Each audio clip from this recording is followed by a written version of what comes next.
let them express themselves doing what they're interested in. And it doesn't matter if that's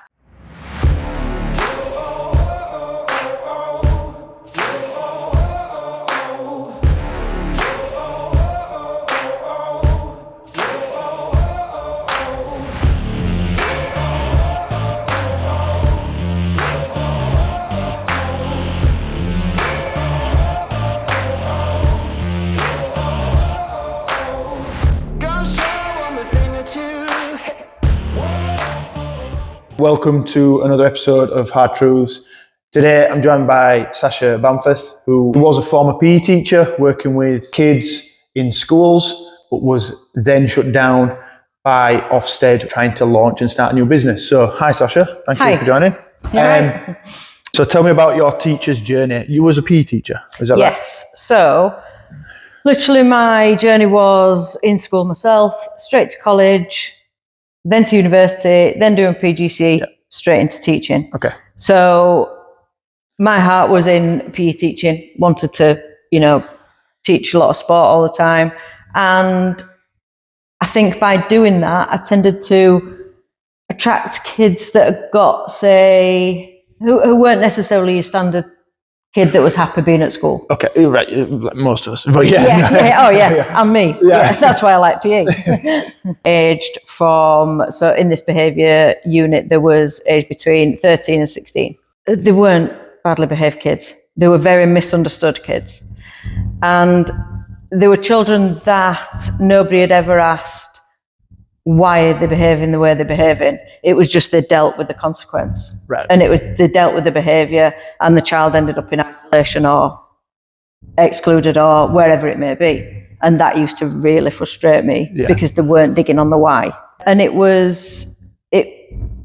frustrated me because these students school just didn't necessarily sit right for them.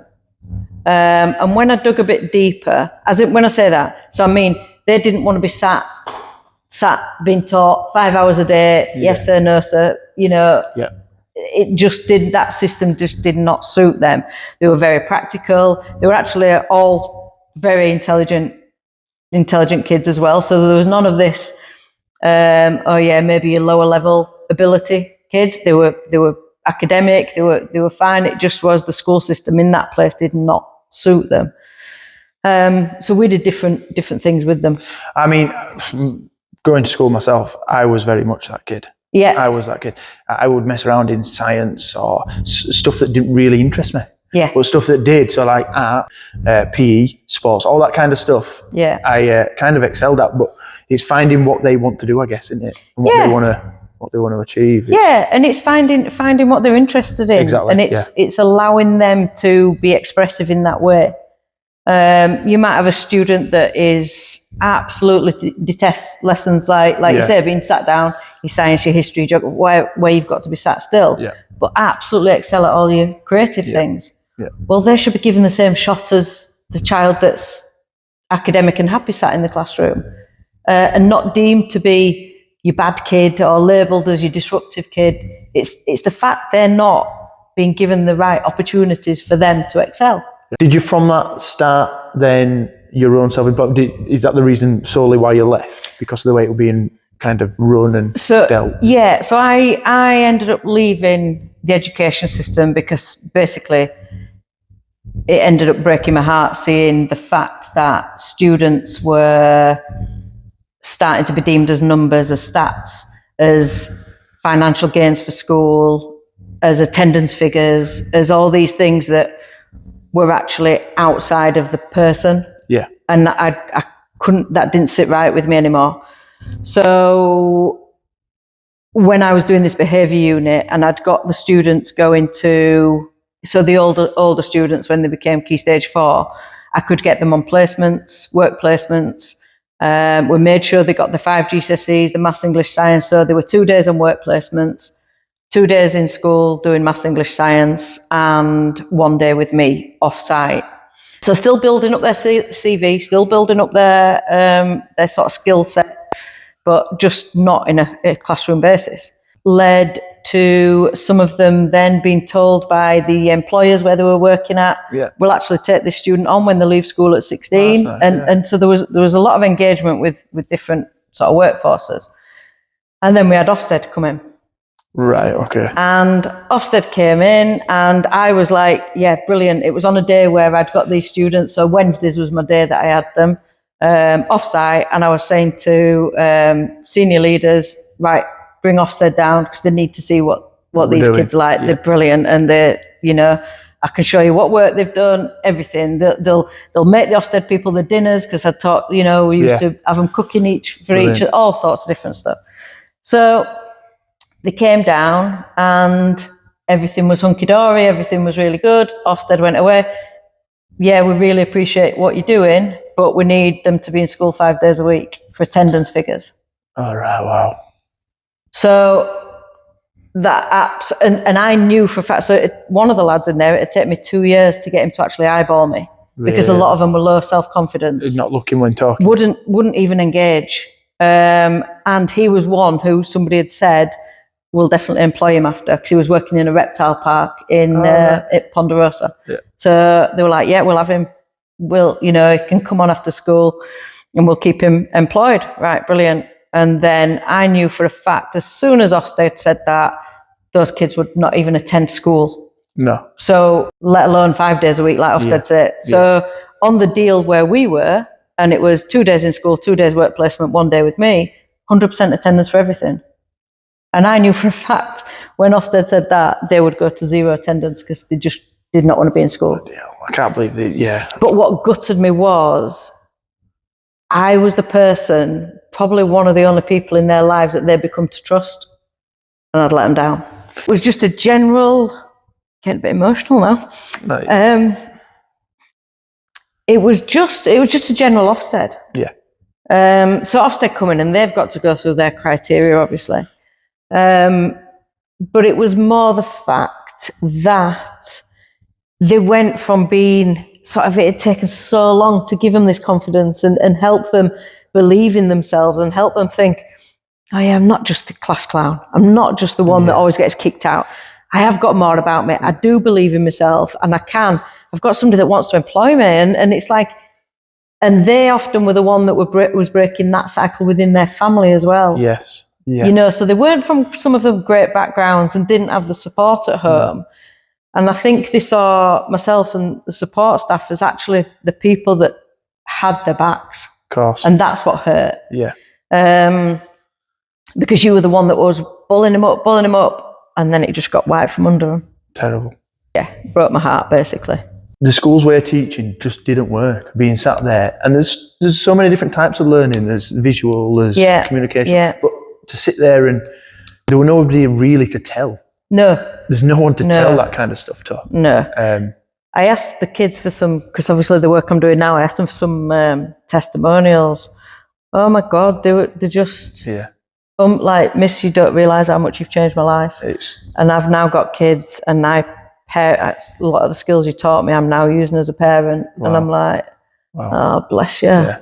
So from that obviously shutting down, what did you go on to next? What was the next move?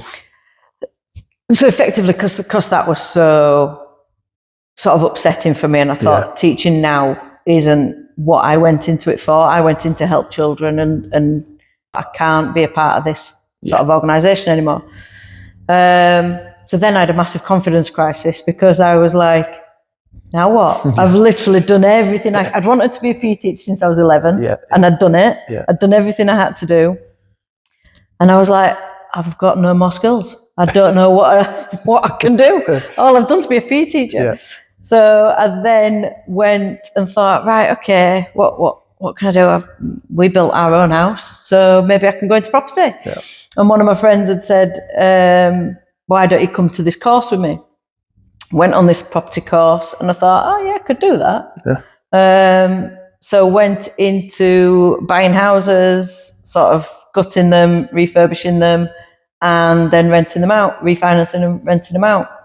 So I just kept repeating that cycle, really. Right. But deep down in my heart, the one thing I still always have to do is help kids be happy. Yeah. Simple as that. Yeah. How long were you doing the property thing for? How long was that? So still doing it now. So Right. finished teaching in 2017 and still doing property now. Right. Okay. Wow. So I've sort of kept that going on. Yeah. In the background, I've been like trying to create different things that I can to sort of have an impact on kids' lives. And then that's where then this has sort of come across where I've started creating. Right. So I realised obviously that I couldn't just target the child and say, right, you need to do this, because I need to target the parents. The parent has to be on board to let the child do something maybe a bit different or whatever. But ultimately, so that is the long game is creating an online education system. Right. Okay. Which is based on interests and passion, rather than regimented sit down in a classroom. So it's an online education system, and it'd probably be targeted more. There's a lot of people who are homeschooled, so it'd probably be targeted more towards them at the minute, and then it'd be a good use of, like, I could have used it for my lads that I had. It's that sort of thing that I could have let them navigate their way through it. But that's down the line. So at the minute, what I'm trying to do is get parents engaged and parents on board by getting myself out there, trying to help families engage and connect better. And then they'll sort of know a bit more about me when I start building this education system out. Yeah. I mean, it's kind of led you to that, working with them kids, knowing how they behave in school. It's kind of led you to know what the market is to help that. And how to communicate to a child differently. Because it's like I was saying to you,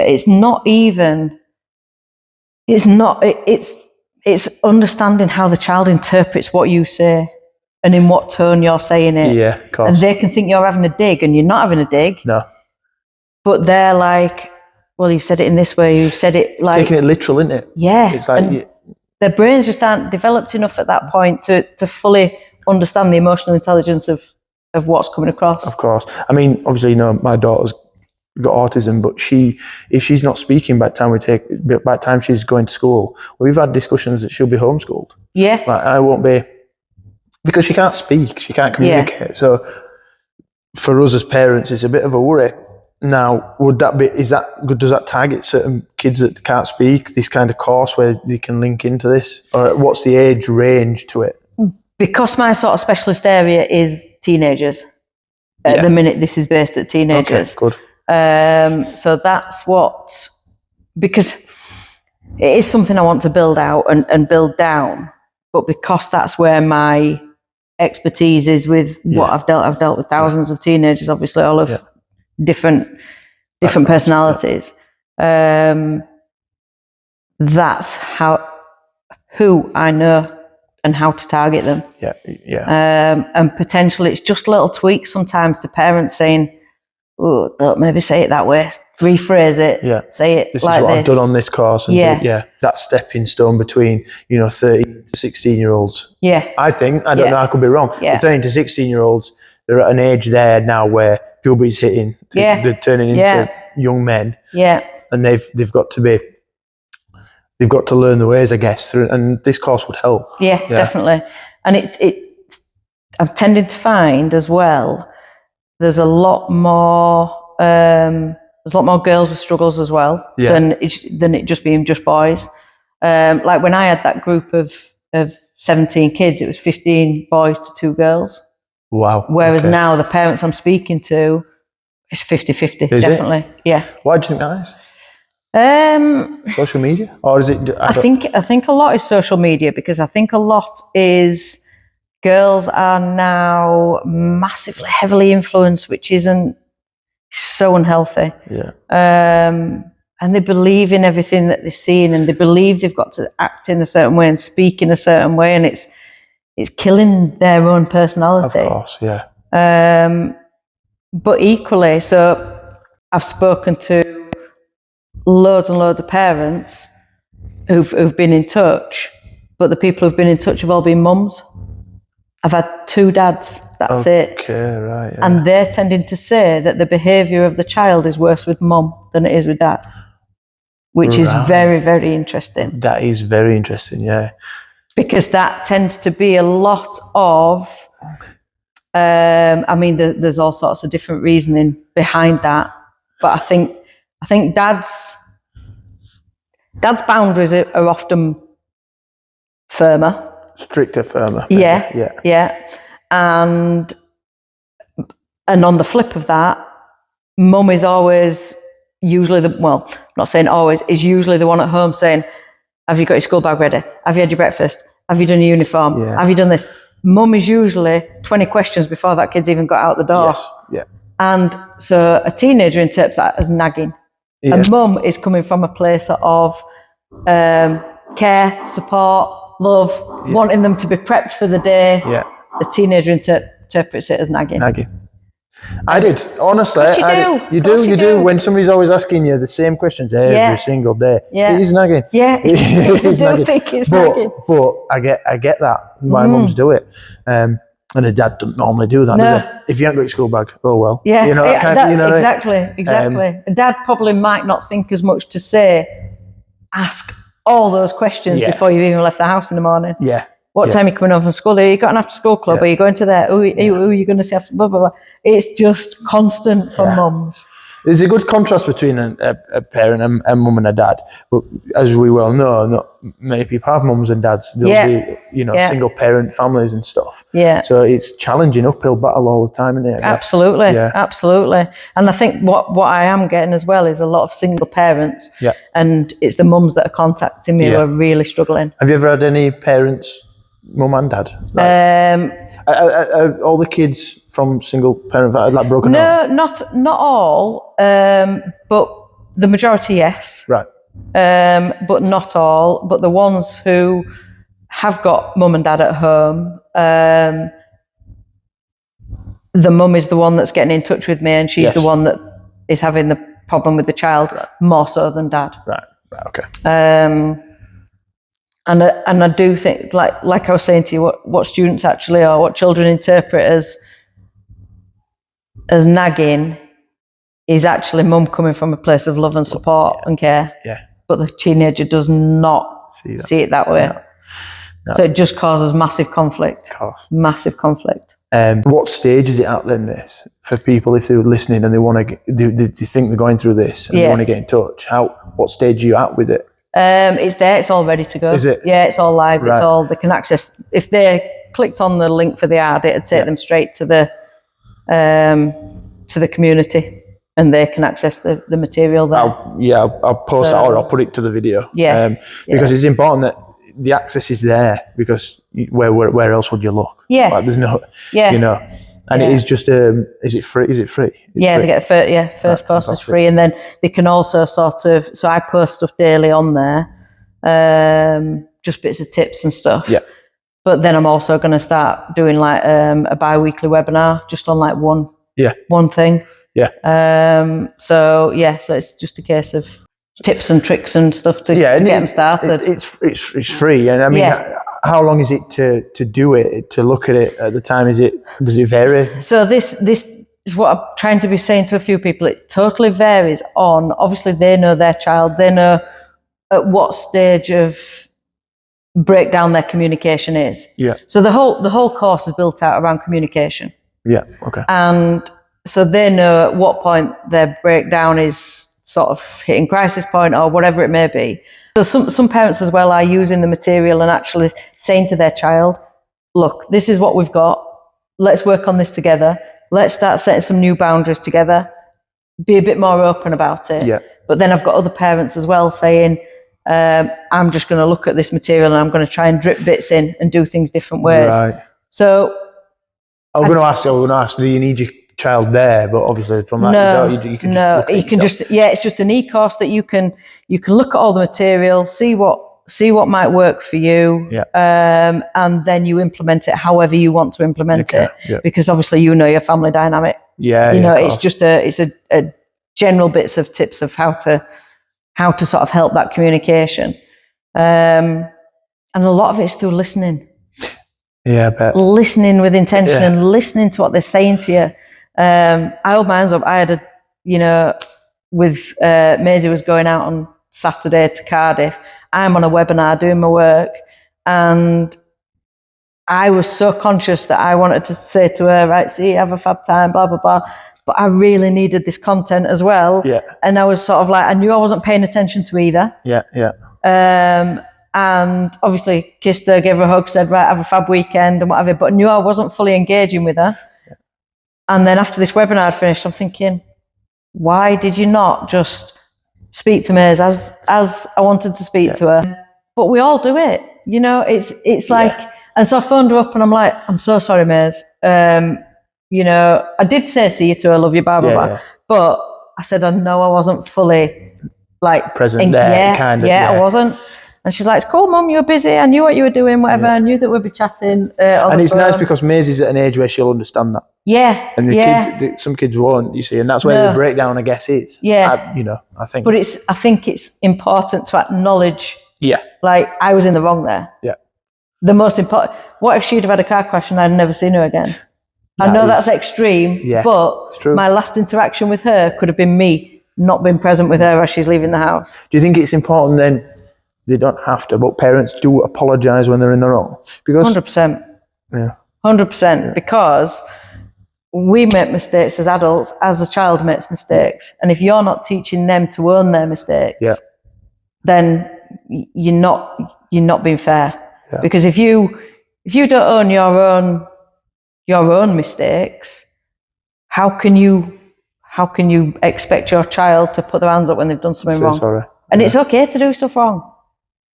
You know, we all make mistakes and we all do stuff wrong, and it's fine. It's just part of, we're human. Yeah. You know, and it's just allowing each other to be okay with that, but you need to address it. Yeah. Okay, something we've not mentioned is this book you brought out, the menopause book. How long ago did you bring this out, and was it something you've dreamt of doing or was going through yourself? So the reason I brought that out was probably about 4 or 5 years ago. I thought I was going to do Lally. Right. Just forgetting everything, just knew things were off with myself. Okay. And so I started to research bits. I'd been to the doctors and said, I'm just not feeling right at the minute. I was being anxious, even to the point where I'd go into a supermarket car park, hundreds of empty spaces, and I didn't know where to park. Right. Wow. I'm like, what is going on here? Wow. How can I not know where to park? Or I was getting anxious going on planes, and I absolutely love flying. Right. Thinking this just in me, what's happening? So I started doing it. Well, I went to the doctors, like, what's happening with me here? And they were like, oh, it could be a bit of depression. I've got nothing to be depressed about. I have, and I just didn't believe what they were sort of feeding me. So I thought, right, I'm going to do my own research here. And I knew I was sort of 40-ish at the time, and I thought, I'm wondering if this could be a bit of perimenopause kicking in. Yeah. My mum and my gran were both 42 when they started menopause, and it does tend to follow genetically. Right. Okay. So I thought, right, I'll try and swat up everything. So I spent 2 years looking at everything and trying different herbal remedies, this, that, and the other, because I didn't really want to go on to HRT and stuff at that point. And everything was just overwhelmingly, it's perimenopause. It's, okay. You know, so I thought, but I'd spent 2 years on this journey of thinking I was mental. Some might still say I am, but I was on this journey of feeling I was mental. And then I realised, I bet so many other women actually feel like this, because it's not nice to sort of feel not in control of yourself. Yeah, okay. It's like you've got somebody else that's taken over your body for a period of time, as in, like, you're not in control of your thoughts, you're not in control of you know, how things are happening in your life, and you're a bit unstable, really. Yeah. Would you, because it's new to me and it's good for me to understand it as well, but is you like third person looking in and somebody else is controlling what you do, or? Yeah, you just start really feeling not like you. Right. And like, why have I turned into somebody I don't really know anymore? Right. So it's scary. I was scared that I'd like lost myself. So from being confident with stuff, from being just like not really bothered about a right lot, I became quite insecure about a lot of things. Yeah, right, which just went against my personality. Of course. Which was strange. I mean, does it link into the whole e-learning? So that book initially then was written to try and help as many other ladies understand the symptoms. How do you get it? Is it on Amazon? It's on Amazon, right, yeah.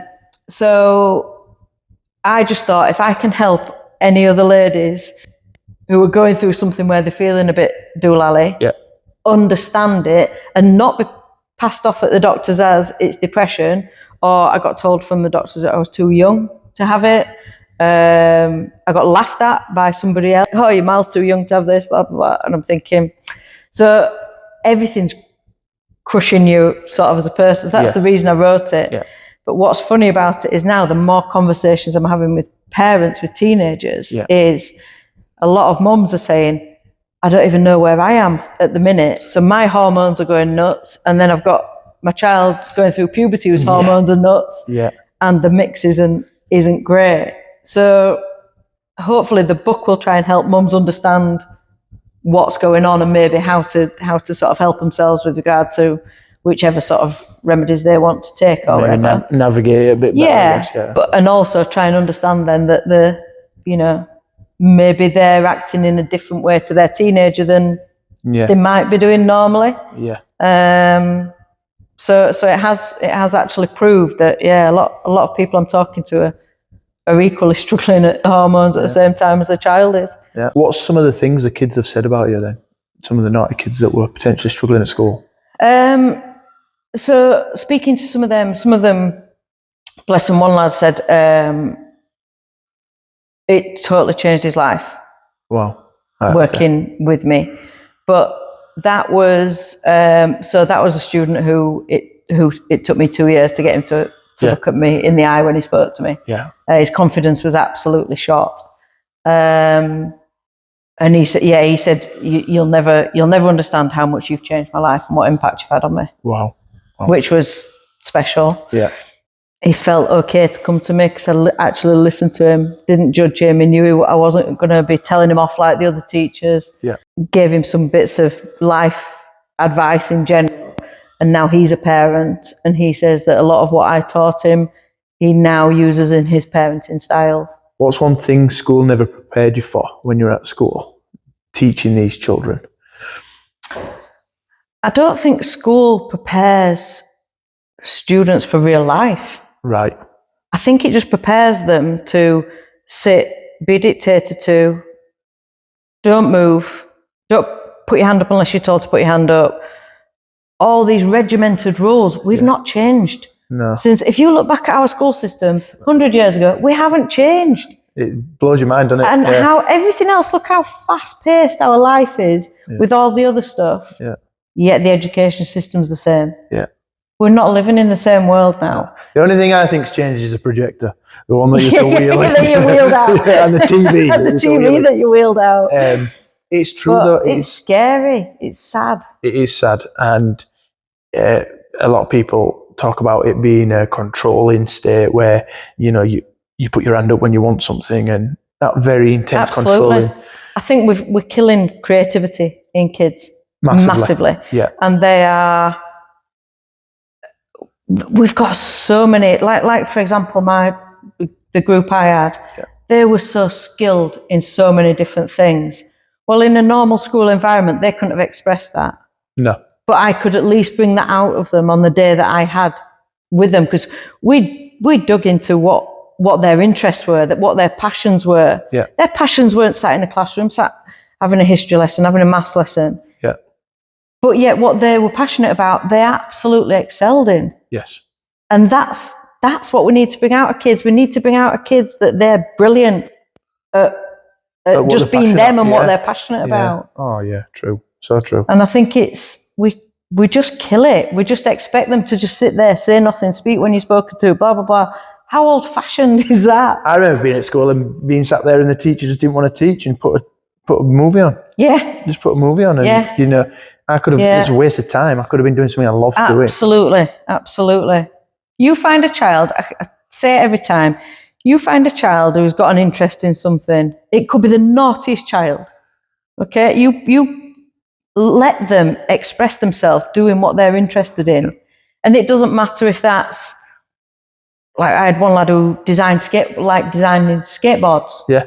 So he was really good at art. Yeah. Well, he might go on to be the best skateboard designer the world's ever seen. I know, yeah. But yet, because he didn't sit and doing maths, English, science, and all this, do you know, it's like give them a chance at just being brilliant at what they can be brilliant at. As a kid at school, there's a lot of kids that would go out and, when I was at school, like graffiti and spray paint. Yeah, absolutely. Put them onto a course where they're doing art. And and you look now in big cities, Manchester, London, they've got massive murals of spray paints. Yeah. Somebody needs to be doing that. Yeah.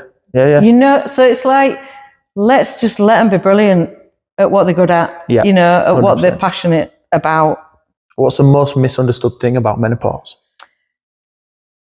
I would say a lot of people think they're depressed. Right. And I think they potentially go to a doctor thinking they're feeling fed up, not enjoying life, feel down, don't understand it, and the doctor prescribes them with depression medication. Right. And that was one of the reasons I wrote that book. It was because you're not actually depressed, it's just your hormones are changing. Right.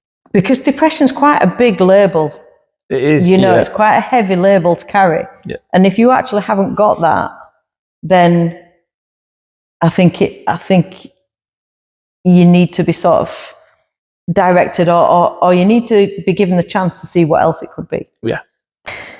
I think after a lot of conversations I've had with teenagers and parents, a lot of parents probably struggle on for a lot longer than they necessarily need to, thinking they've just been a teenager and they're acting up because it's hormones, it's this, that, and the other. Yeah. Now, on the flip side of that, and I'm not saying that's wrong. Teenagers obviously are going through a very different stage in hormones, and yes, you can say the typical teenage behaviour changes. Yeah. However, if there's a lot of listening with intention, so many of the teenagers that I used to speak to was no point in saying no because they won't listen to me. Right. Wow. Yeah. And I think listening is a very difficult skill to master, and to actually give the other person the space to speak and feel heard, rather than just sort of pacifying whatever they're saying. Yeah. Oh right, yeah, yeah. Well, and you're not actually engaging in it. No, you've got to give them that time to tell you. And sometimes just repeating back to them what they've said, just that one little thing, proves you've listened to them. Of course, yeah. And I think a lot of parents are still guilty of maybe not setting the right example.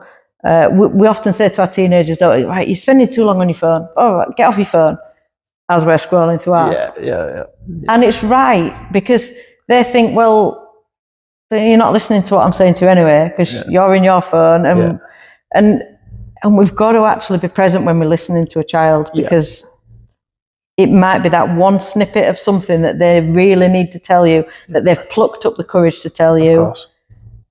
And if you're not there to listen to it properly, that could just kill so many bonds. I was talking to someone the other day, and it's leading by example is so massive. Absolutely. And if you sat on your phone and telling them not to be on the phone all the time, you're not leading by example, are you? No, not at all. It's really important. And you're not teaching them the fundamental skills of being present and listening.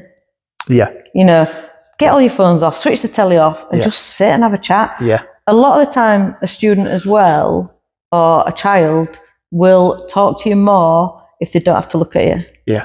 So go for a walk with them. Go for a walk with them. You won't understand how much more you get out of talking to your child, just going for a walk side by side, driving in a car, something where they don't have to look. Because looking at somebody, okay, we're having a discussion now as a teenager. The teenager feels quite threatened by that and judged by that. Yeah. Whereas if they're not seeing your face in a car and expressions and whatever, they feel safer. Of course. You know, so it is different. What's the hardest truth you've had to learn in your life? I think the hardest truth is being a parent is a difficult job. Nicely put. Yeah. I think it is the hardest job that you don't get any training for. Yeah. Okay. Yeah. We all train to be good at whatever job we're doing. We all train to be good at, we might go to a gym, train to be better or whatever. Yeah. Nobody teaches us how to be a parent. No. And it is the hardest job because you're dealing with a real life person with personalities, with all these different things brought in. So hats off to every parent. I bet. But it's something we need to work at, and we need to keep working at it and addressing that we don't get it right all the time. No. And there's nothing wrong with that. No. Yeah. Because, it is such a difficult job. And you did mention earlier that health is important as well, having your health and being healthy and fit for your child. Absolutely. I think health is one of the biggest, probably one of the best examples. So if you keep healthy, then that rubs off on your child. Yeah. Because that is, you're showing them a healthy lifestyle. You can't do so many things without health. And we take it for granted. Yeah. Massively take it for granted. And I think it's only when we come across something that sort of derails us a bit that we realise how important health is. But it's important to be healthy for the people around you, especially children and Absolutely. kids and family. Yeah, because we can't sort of work to our full potential if we're not healthy. Where can they find the course?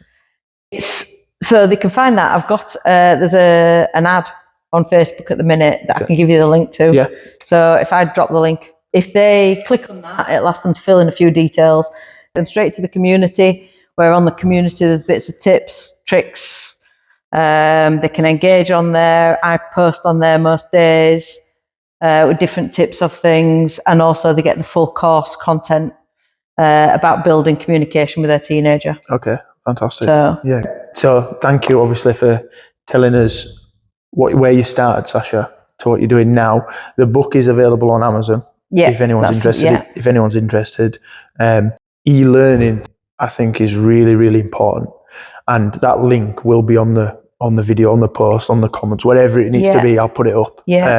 So hopefully people can engage in that, because I know that I'm going to struggle. I've got my lad who's 14 and I've got my daughter who's 3.5. So I will access that, and it is free. Yeah, so it's free. It's free. It's just there to help people engage, and also to make parents realise they're not on their own. Yeah, we're all sort of struggling at some points of parenthood, and so it's just to help as many people as possible. And that's hard truths.